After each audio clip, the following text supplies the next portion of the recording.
అందరికీ నమస్కారం. ఆంధ్రప్రదేశ్ ఎన్నికల్లో నరసాపురం, పశ్చిమ గోదావరి జిల్లా నరసాపురం పార్లమెంటు స్థానం ఒక పెద్ద చిక్కుముడిలాగా, పీటముడిలాగా అయి కూర్చుంది.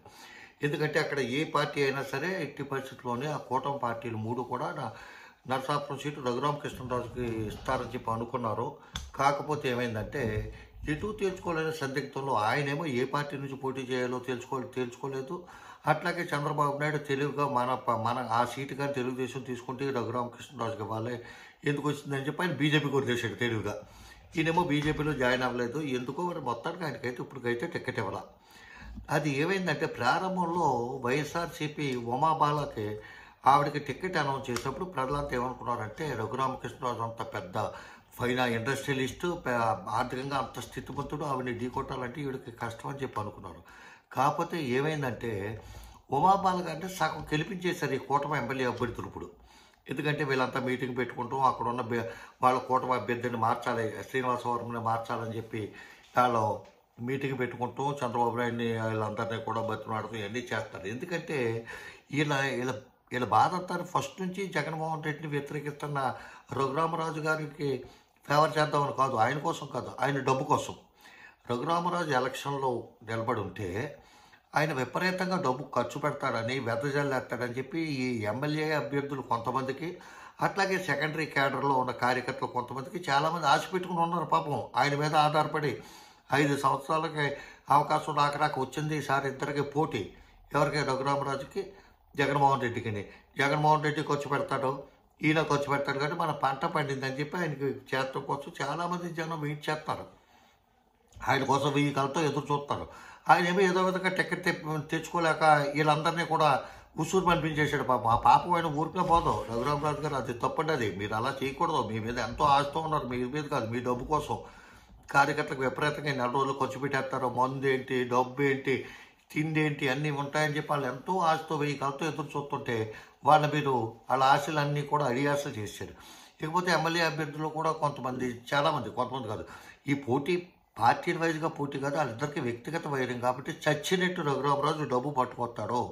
ఖర్చు పెట్టవలసింది మనమే కాబట్టి స్థానికంగా మనకు ఒక 10 కోట్లు 20 కోట్లు ఆయన అడ్జస్ట్ చేస్తాడని చెప్పి కొంతమంది ఎమ్మెల్యే అభ్యర్థులు, కొంతమందిగా చాలామంది, ఒకళ్ళిద్దరు తప్ప చాలామంది ఎదురు చూస్తున్నారు.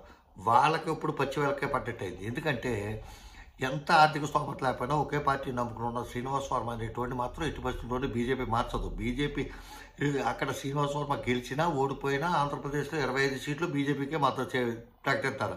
లేకపోతే తోలు తీసేస్తాడు మోడీ, ఈడీని పంపుతాడంటే పట్టుకెళ్ళి లోపల పాడేసి చెత్త కొట్టేస్తారు. ఆ విషయం వీళ్ళకే తెలుసు. ఈ జనసేన కానీ తెలుగుదేశం కానీ వీళ్ళు ఎక్కడికి పోరు. ఆఖరికి జగన్మోహన్ రెడ్డి పార్టీ కూడా, వైఎస్ఆర్సీపీ కూడా, వీళ్ళంతా వాళ్ళకి మద్దతు కాబట్టి గెలిస్తే ఏంటి, గెలవకపోతే ఏంటి. ఎలాగా బీజేపీ 6 సీట్లు 1 సీటు గెలదు, అది వేరే విషయం. ఈ పరిస్థితుల్లో అనవసరంగా మళ్ళీ ఇక్కడ శ్రీనివాసవర్మ గెలిచి పార్టీని అబాస్పాలు చేయదలుచుకోలేదు బీజేపీ. ఇస్తే రేపేదో నరసాపురంలోనో పార్లమెంట్లో మీటింగ్లో ఏమైనా ఉండిలో తెలుగుదేశానికి సంబంధించిన రెబల్ అభ్యర్థి, ప్రస్తుత అభ్యర్థి ఇద్దరు కొట్టుకు సత్తున్నారు కాబట్టి కూడా మీ ఇద్దరికే కాకుండా మధ్య మార్గంగా ఈయన పెడుతున్నాం, రఘురామరాజుని పెడుతున్నాం, మీరు ఇద్దరికి సపోర్ట్ చేయండి, మీ ఇద్దరికి తర్వాత ఒకరికి రాష్ట్రపతి ఒకరికి ఉపరాష్ట్రపతి ఇస్తానని చెప్పి చంద్రబాబు నాయుడు గారు ఏదో మాయ చేసి చెప్పే అవకాశం కూడా లేకపోలేదు. కాకపోతే ఏంటంటే తత్తే బూర్ల పొట్లో పట్టేట్టు అయింది అదృష్ట జాతకులను ఉమాబాల.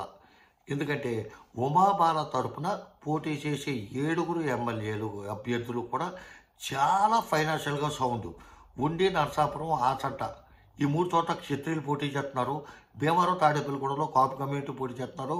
పాలకొల్లో శెట్టిబల్జ, తణుకులో యాదవ, వీళ్ళందరూ కూడా, అందులో 2 మినిస్టర్లు కూడా ఉన్నారు. ప్రస్తుతం తాడేపల్లిగూడ ఎమ్మెల్యే కుర్సత్యాన్ని కానీ లేకపోతే తణుకు ఎమ్మెల్యే కారుమూరి కానీ ఇద్దరు కూడా మంత్రివర్గంలో ప్రస్తుతం కూడా పనిచేస్తున్నారు. కాబట్టి వాళ్ళు మంత్రులుగా చేశారంటే సంపాదించకపోరు కదా, సంపాదిస్తారు స్వతహాగానే వ్యాపారాల ద్వారా చాలా స్థితిమంతులు.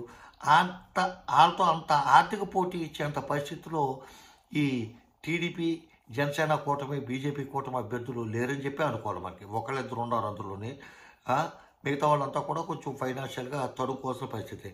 ఇటువంటి పరిస్థితుల్లో వాళ్ళకి దండ కింద కొండ దండ కింద కుబేరుడు రఘురామరాజు వస్తాడని అనుకుంటే తీసేసి అంత ఆర్థిక స్తోమత లేని పార్టీని నమ్ముకుని ఉన్న శ్రీనివాసవరం ఇచ్చారు.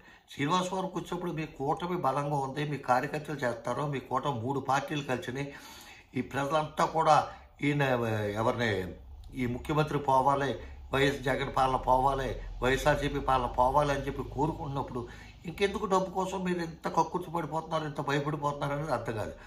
అంటే మీ కూటమి ముగ్గురు పార్టీలు కలిసినా ఇప్పుడు భయంగానే ఉంది మీకు.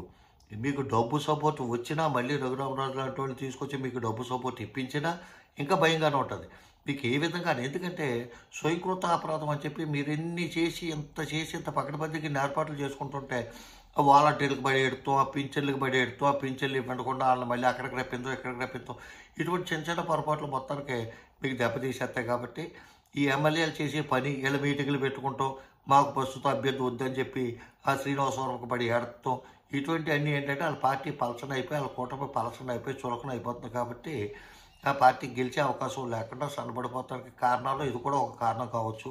ఏవైనా రఘురామరాజు గారికి వండిస్తారా లేకపోతే మొత్తం ముడి చేసి చూపిస్తారో కానీ ఈ మూడు కూటమి నాయకులు ఎలాగున్నా మధ్యలో ఆయన నమ్ముకున్న చిన్న కార్యకర్తలంతా పాపం ఎటు దిక్కులేని వాళ్ళు అయిపోయారు. ఎందుకంటే ముందే ఆయన పోటీ చేయట్లేదని టికెట్ ఎవరని ముందే ఏమైనా తెలిసినా ఏదో పార్టీకి వాళ్ళు పోదురు.